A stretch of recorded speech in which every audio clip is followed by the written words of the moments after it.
आणि यानंतर बुलेटिनमध्ये महत्त्वाच्या बातम्यांचे वेगवान अपडेट्स।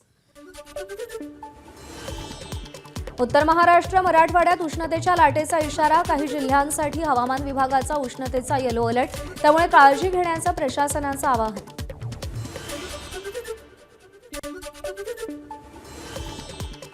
नंदुरबारमध्ये उन्हाचा पारा 45 अंशांवर, जिल्हा प्रशासनाकडून उन्हाचा हाय अलर्ट। 11 ते दुपारी 3 वाजेपर्यंत घराबाहेर न पडण्याचं जिल्हाधिकाऱ्यांचं आवाहन। जिल्ह्यातील प्रत्येक आरोग्य केंद्रात उष्माघात कक्ष सज्ज।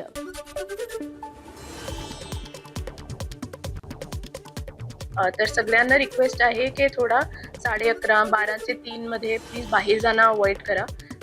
डिहायड्रेशन नाही होणार यामुळे खूप काळजी घ्या। खूप पाणी आणि स्पेशली ORS आणि जे हायड्रेशनचे आपले निंबू पाणी किंवा हे सगळं असतो तर हायड्रेटेड पण ठेवा।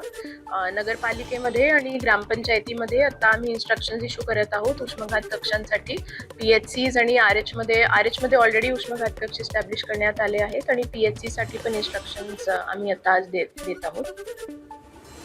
वाढत्या उन्हाचा फटका भाजीपाल्याला, मुंबईत भाजीपाल्याची आवक घटल्यानं भाज्यांचे दर वाढले।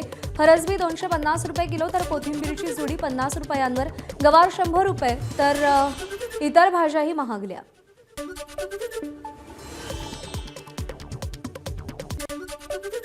सोलापुरात 30 ऑगस्टपर्यंत पिण्याच्या पाण्याचा साठा राखीव, जिल्ह्यामध्ये सध्या 7 ठिकाणी टँकर सुरू। टँकरसाठी प्रस्ताव आल्यास 48 तासात मंजूर होणार, पालकमंत्री जयकुमार गोरेंची माहिती। शेतीच्या पाण्याचाही विचार केला जाणार असल्याची माहिती दिली। 30 ऑगस्टपर्यंत पिण्याच्या पाण्याचा जेवढा साठा आपल्याला लागतो तो राखीव करून त्यानंतर आपण शेतीच्या पाण्याच्या संदर्भातला आपण विचार करूया अशा पद्धतीचा निर्णय आपण घेतलेला आहे। आणि टँकरचा प्रस्ताव आल्यापासून 48 तासाच्या आत टँकरचा प्रस्ताव मंजूर केला पाहिजे अशा पद्धतीच्या सूचना या ठिकाणी दिलेल्या आहेत। कोल्हापूर जिल्ह्यातील धरणांमध्ये सरासरी 40 TMC पाणीसाठा, जिल्ह्यावरती पाणी कपातीचं संकट। जलसंपदा विभागाकडून पंचगंगा, दूधगंगा, भोगावती नद्यांवर उपसाबंदी लागू, पिण्याच्या पाण्याला प्राधान्य मिळणार। कोयना धरणाच्या शिवसागर जलाशयातील पाणी पातळी घटली, धरणातील पाणी कमी झाल्यानं गावं, जुनी घरं, दगडी पूल, बामणोलीची जुनी बाजारपेठ आणि दळणवळणाची साधनं दिसू लागली। धरणामध्ये सध्या फक्त 26 TMC एवढाच पाणीसाठा शिल्लक।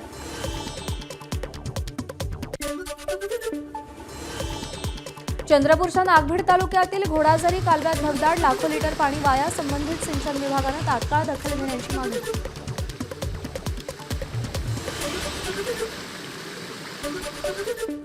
राज्यात यंदा 10 कोटी 45 लाख टन ऊसाचा गाळप, गेल्या वर्षीच्या तुलनेत 192 कोटी मेट्रिक टन जास्त गाळप। 99 लाख टन साखर निर्मिती होणार, ऊस गाळपात पुणे आणि सोलापूर विभाग राज्यात अव्वल। धुळे कृषी उत्पन्न बाजार समितीमध्ये कांद्याची आणि ज्वारीची आवक वाढली, कांद्याला 700 रुपये क्विंटल तर ज्वारीला केवळ 2000 रुपये इतका भाव। कांद्याला किमान 2000 तर ज्वारीला 3000चा भाव मिळावा, शेतकऱ्यांची मागणी।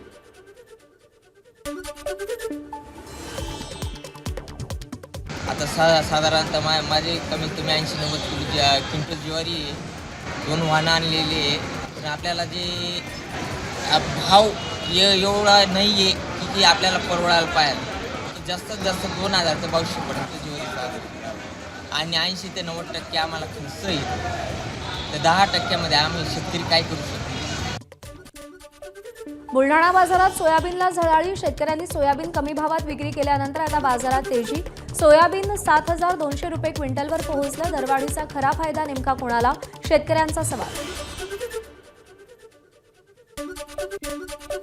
हिंगोलीतून जाणाऱ्या छत्रपती संभाजीनगर ते हैदराबाद महामार्गावर भेगा, चोंढी ते वसमत फाटा दरम्यान रस्त्यावरती 100 मीटर अंतरावर 3 ते 4 सेंटीमीटर रुंदीच्या भेगा, अपघाताच्या संख्येत वाढ, तातडीनं दुरुस्ती करण्याची मागणी। मीरा रोडच्या लोढा रोड परिसरात फेरीवाल्यांची दादागिरी, वाहन चालकाला फेरीवाल्यांकडून घेराव घालून शिवीगाळ आणि दमदाटी, तक्रार केल्यानंतर मीरा भाईंदर महापालिकेकडून थातूरमातूर कारवाई केल्याचा आरोप। पुण्यातील फेरीवाल्यांना पालिका प्रशासनाचा दणका, सेवा शुल्क न भरणाऱ्या 1850 जणांचे परवाने रद्द होणार, तब्बल 20 कोटी 5 लाख रुपयांची थकबाकी ठेवल्याचं समोर।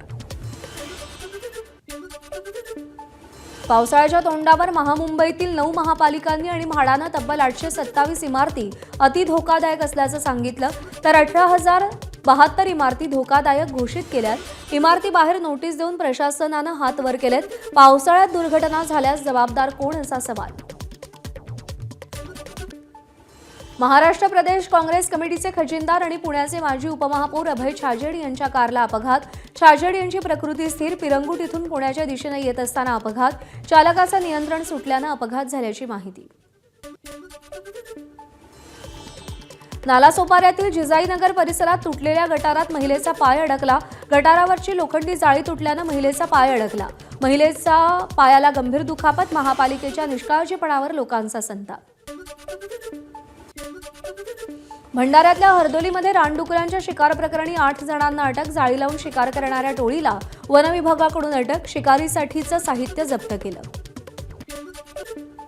टीसीएस प्रकरणातील आरोपींच्या जामीन अर्जावर आज पुन्हा सुनावणी. रजा मेमन, शफी शेख, अश्विनी चेनानी, तौसिफ शेख, दानिश शेख, शाहरुख कुरेशी या आरोपींच्या जामीन अर्जावर आज सुनावणी पार पडणार. राष्ट्रवादीच्या राष्ट्रीय कार्यकारिणीच्या यादीत प्रफुल्ल पटेल तटकरेंचं नाव नाही. राष्ट्रीय कार्यकारिणीच्या यादीत चूक, लवकरच दुरुस्ती. सुनेत्रा पवारांची माहिती. तर पत्रामध्ये जनरल सेक्रेटरी म्हणून पार्थ आणि जय पवारांच्या नावाचा उल्लेख. आसाममधल्या नव्या सरकारचा आज शपथविधी सोहळा पार पडणार. हिमंता बिस्वा शर्मा सकाळी 11:40 मुख्यमंत्री पदाची दुसऱ्यांदा शपथ घेणार. या शपथविधी सोहळ्याला पंतप्रधान नरेंद्र मोदी, केंद्रीय गृहमंत्री अमित शाह उपस्थित राहणार. मुख्यमंत्री देवेंद्र फडणवीसांनी गुवाहाटीमध्ये कामाख्या देवीचं दर्शन घेतलं. आज आसाममध्ये शपथविधी सोहळा पार पडणार. राज्यातील नेते मंडळींसह मुख्यमंत्रीही आसाममध्ये दाखल. हिमंता शर्मा यांनी आसामला विकासाच्या मार्गावर नेलं. आम्ही आसाममध्ये आल्यावर त्यांनी आम्हाला मदत केली. उपमुख्यमंत्री एकनाथ शिंदेंची प्रतिक्रिया. आसाममधून आम्ही जनतेच्या मनातील सरकार स्थापन केल्याचीही माहिती दिली. या राज्याचं भरभराट होईल, विकास होईल, प्रगती होईल. या राज्यामध्ये सुरक्षा व्यवस्था, कानून व्यवस्था, या राज्यातल्या माता भगिनी यांचा विकास, या राज्यातल्या शेतकऱ्यांचा विकास, या राज्यातल्या कष्टकऱ्यांचा विकास, सगळ्यांनाच न्याय मिळेल आणि डबल इंजिनचं सरकार या ठिकाणी राज्याला घेऊन जाईल. दरम्यान उपमुख्यमंत्री सुनेत्रा पवार यांचं गुवाहाटी विमानतळावर कार्यकर्त्यांकडून स्वागत. त्यानंतर सुनेत्रा पवार आणि राष्ट्रवादीच्या नेत्यांनी कामाख्या देवीचं दर्शन घेतलं. पश्चिम बंगालमध्ये निवडणूक अधिकारी मुख्य सचिव बनले. मुख्यमंत्री शुभेंदू अधिकारींकडून मनोज अग्रवालांची नियुक्ती. अग्रवाल हे 1993च्या तुकडीचे IAS अधिकारी. SIR मध्ये 93 लाख मतं वगळल्यानं अग्रवाल टीकेचे धनी बनले होते. तमिळनाडूचे मुख्यमंत्री विजय यांच्या निर्णयांचा धडाका. शाळा, कॉलेजेस, बस थांब्यांजवळची दारू दुकानं हटवण्याचे आदेश. 2 आठवड्यात दारू दुकानं हटवण्याच्या सूचना. 717 सरकारी परवाना असलेल्या दारू दुकानांवर कारवाई.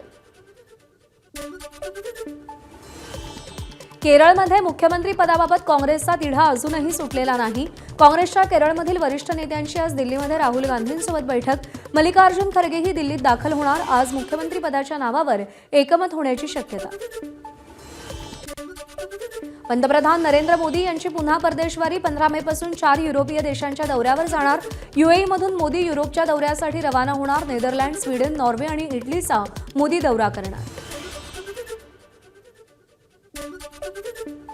उत्तर प्रदेशातल्या गाझियाबादमधील लग्न चर्चेचा विषय ठरतंय. दागिन्यांसह वराला 1 कोटी 1 लाख रुपयांचा हुंडा दिला. तर BMW गाडीसह 11 हिऱ्यांच्या, 12 सोन्याच्या आणि 18 चांदीच्या वस्तूचा समावेश. ABP माझा, उघडा डोळे बघा नीट.